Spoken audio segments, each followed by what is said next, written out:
हरि ओम्। अष्टवर्षे चतुर्वेदी द्वादशे सर्वशास्त्रे षोडशे कृतवान् भाष्यं द्वात्रिंशे मुनिरभ्यता। ನಮ್ಮ ಆಧ್ಯಾತ್ಮ ಸಾಧನಕ್ಕೆ ಭಗವತ್ಪಾದ ಶಂಕರರು ನೀಡಿದ ಕೊಡುಗೆ ಅಪಾರ. ಅವರು ಪ್ರಸ್ಥಾನತ್ರಯಕ್ಕೆ ಭಾಷ್ಯ ಬರೆದಿದ್ದಲ್ಲದೆ ಜ್ಞಾನ ಮತ್ತು ಭಕ್ತಿಗೆ ಸಂಬಂಧಪಟ್ಟಿರುವ ಶ್ಲೋಕಗಳನ್ನು ಸ್ತೋತ್ರಗಳನ್ನು ಸಹ ಬರೆದಿದ್ದಾರೆ.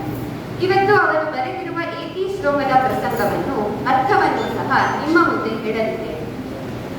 ಶಂಕರಾಚಾರ್ಯರು ಸಂಚಾರ ಮಾಡುತ್ತಿದ್ದ ಸಮಯದಲ್ಲಿ ಅಲ್ಲಲ್ಲಿಯೇ ಜನಗಳಿಗೆ ಸಂತೋಷ ಮತ್ತು ನೆಮ್ಮದಿ ತರುವಂತ ತಾತ್ವಿಕವಾಗಿ ತತ್ವೋಪದೇಶವನ್ನು ಅತ್ಯಂತ ಸರಳವಾಗಿ ಹಾಗೂ ಅರ್ಥವಾಗುವಂತ ರೀತಿಯಲ್ಲಿ ಹೇಳುತ್ತಿದ್ದರು. ಹೀಗೆ ಒಂದು ಬೇಸಿಗೆ ಕಾಲದದ್ದು ಒಂದು ಹೊಲದ ಬಳಿ ಬಂದರು. ಆ ಹೊಲದಲ್ಲಿ ರಸಪೂರಿತವಾದ ಆಮ್ರಫಲದ ಮರಗಳನ್ನು ಕಂಡರು. ಆಯಾಸ ಮತ್ತು ಬಾಯಾರಿಕೆ ಆದ ಶಂಕರರಿಗೆ ಆ ಹಣ್ಣುಗಳನ್ನು ತಿನ್ನಬೇಕೆಂಬ ಬಯಕೆ ಆಯಿತು. ಆ ಹೊಲವನ್ನು ಕಾಯುತ್ತಿದ್ದ ಒಬ್ಬ ವೃದ್ಧನು ಶಂಕರರನ್ನು ಕರೆದುಕೊಂಡು ಹೋಗಿ ಅವರಿಗೆ 4 ಸ್ವಾದಿಷ್ಟವಾದ ಆಮ್ರಫಲಗಳನ್ನು ಕೊಟ್ಟರು. ಹಣ್ಣುಗಳನ್ನು ತಿಂದ ಮೇಲೆ ನಿನ್ನ ಹೆಸರೇನು ಎಂದು ಕೇಳಿ ಆಚಾರ್ಯ ಶಂಕರ ಎಂದಾಗ ಅವನಿಗೆ ಆಶ್ಚರ್ಯ ಸಂತೋಷ ಎರಡೂ ಆಯಿತು. ಈಗಾಗಲೇ ನಿನ್ನ ಹೆಸರನ್ನು ತುಂಬಾ ಕೇಳಿದ್ದೇನೆ. ತತ್ವಜ್ಞಾನಿಯಂತೆ ನಿನ್ನ ನೋಡಿದರೆ ಸಾಕು ಮನುಷ್ಯ ಮುಕ್ತನಾಗುವನು. ನಿನ್ನ ಉಪದೇಶ ಕೇಳಿದರೆ ಮನಸ್ಸಿಗೆ ಶಾಂತಿ ನೆಮ್ಮದಿ ಎರಡೂ ಸಿಗುವುದು. ನನಗೂ ಏನಾದರೂ ಉಪದೇಶ ಮಾಡು. ಆಗ ಶಂಕರರು ನಿನಗೆಂತಹ ಉಪದೇಶ ಮಾಡಲಿ. ಆಗ ವೃದ್ಧನು ಎಲ್ಲ ಬಂಧನದಿಂದ ಬಿಡುಗಡೆಯಾಗುವ ಮನಸ್ಸಿಗೆ ಶಾಂತಿ ನೆಮ್ಮದಿ ಸಿಗುವ ಸತ್ಯ ಆತ್ಮಜ್ಞಾನದ ಬೋಧನೆ ನೀಡಿದರು. ಶಂಕರರು ನೀನು ಕೇಳೋದೇನೋ ಸರಿ, ಆದರೆ ಸತ್ಯ ಆತ್ಮಜ್ಞಾನವು ಸಾಧನೆಯಿಂದಲೇ ಆಗಬೇಕು. ಈ ತಕ್ಷಣಕ್ಕೆ ನಿನಗೆ ಅರ್ಥ ಮಾಡಿಸಬಲ್ಲೆನು ಎಂದಾಗ ವೃದ್ಧನು ಹಾಗಾದರೆ ನನಗೆ ಏನು ತಿಳಿಯಲಿಲ್ಲ ಅದನ್ನು ಹೇಳಿ. ಏನೂ ತಿಳಿಯದಿದ್ದರೆ ಅರ್ಥ ಮಾಡಿಸಲು ಅಷ್ಟೊಂದು ಸಮಯ ಯಾಕೆ ಬೇಕು? ಆಗ ಶಂಕರರು ಯೋಚಿಸಿದರು.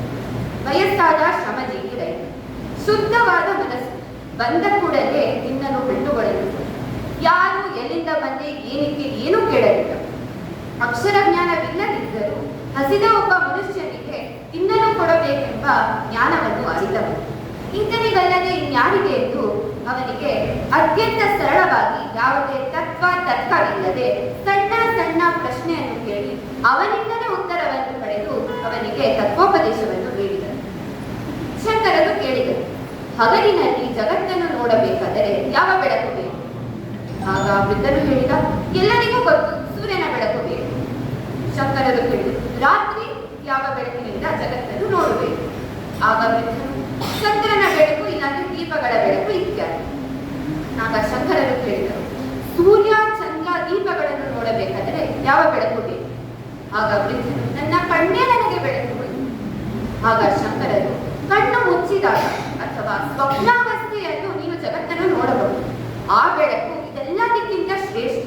ಆ ಬೆಳಕು ಯಾವುದು ಎಂದಾಗ ವೃದ್ಧನು ನನ್ನ ಬುದ್ಧಿಯ ಬೆಳಕು. ಆಗ ಶಂಕರರು ಈ ಬುದ್ಧಿಯ ಬೆಳಕನ್ನು ಅರಿಬೇಕಾದರೆ ಒಂದು ಸಾಧನೆ, ಆ ಸಾಧನೆಯನ್ನು ಮಾಡಬೇಕಾದರೆ ಒಂದು ಬೆಳಕು ಬೇಕು. ಆ ಬೆಳಕು ಯಾವುದು ಎಂದಾಗ ವೃದ್ಧನು ಸಂತೋಷದಿಂದ ನಗುತ್ತಾ ಹೇಳಿದ, ಶಂಕರ ನನಗೆ ಅರ್ಥವಾಯಿತು. ಮನಸ್ಸಿಂದ ಅರಿಯುತ್ತಿರುವ ಸ್ವಯಂ ಜ್ಯೋತಿ ನನ್ನ ಆತ್ಮದಲ್ಲಿ ನಾನೇ ಬೆಳಕು. ಹಾಗಾಗಿ ಎಲ್ಲ ಬೆಳಕಿಗೂ ನಾನೇ ಬೆಳಕು. ಈ ಆತ್ಮ ಜ್ಯೋತಿಯಲ್ಲಿ ಶಂಕರ ಇಲ್ಲ, ಗುರು ಇಲ್ಲ, ಶಿಷ್ಯ ಇಲ್ಲ, ವೃದ್ಧನೂ ಇಲ್ಲ, ಯಾರೂ ಇಲ್ಲ. ಅಲ್ಲಿರೋದು ಕೇವಲ ಚೇತನ. ಹೊರ ಜಗತ್ತನ್ನು ನೋಡಬೇಕಾದರೆ ನಮ್ಮ ಕಣ್ಣಾಗಲಿ ಮನಸ್ಸಾಗಲಿ ಸಹಾಯ ಮಾಡುವುದಿಲ್ಲ. ನಾವು ನಮ್ಮ ಜ್ಞಾನದ ಬೆಳಕಿನಿಂದ ಹೊರ ಜಗತ್ತನ್ನು ನೋಡಬೇಕು. ಶಂಕರ ನಿನ್ನಿಂದ ಮಹಾ ಉಪಕಾರವಾಯಿತು. ನನ್ನ ಬಹಳ ದಿನದಿಂದ ಆಸೆ ಇತ್ತು ನಿನ್ನನ್ನು ನೋಡಿ ನಿನ್ನಿಂದಲೇ ಜ್ಞಾನ ಪಡಿಬೇಕೆಂದು. ನನ್ನಂತ ಅಜ್ಞಾನಿಗೂ ನೀನು ಕ್ಷಣದಲ್ಲಿಯೇ ಜ್ಞಾನವನ್ನು ಬೋಧಿಸಿದೆ. ನೀನು ಈ ಜಗತ್ತಿಗೆ ಮಹಾಜ್ಞಾನಿ ಎಂದು ನಮಸ್ಕರಿಸಿದೆ. ಆ ಶ್ಲೋಕ ಇದೆ. ಕಿಂ ಜ್ಯೋತಿಸ್ತವ ಭಾನುಮಾನ್ ಅಹನಿಮೆ ರಾತ್ರೌ ಪ್ರದೀಪಾದಿಕಂ ಸ್ಯಾದೇವ ಪ್ರವಿದೀಪ ದರ್ಶನಮಿದೌ ಕಿಂ ಜ್ಯೋತಿರಾಖ್ಯಾನಿ ಮೇ ಚಕ್ಷುಸ್ತಸ್ಯ ನಿಮೀಲನಾದಿ ಸಮಯೇ ಕಿಂ ದೀರ್ಘಯೋರ್ದರ್ಶನೆ ಕಿಂ ತತ್ರಾಹಮತೋ ಭವಾನ್ ಪರಮಕಂ ಜ್ಯೋತಿಸ್ತದಸ್ಮಿ ಪ್ರಭೋ. ಶಂಕರರು ಇಡೀ ಜಗತ್ತಿಗೆ ಒಂದೇ ಶ್ಲೋಕದಲ್ಲಿ ಜ್ಞಾನೋಪದೇಶವನ್ನು ನೀಡಿದ್ದಾರೆ.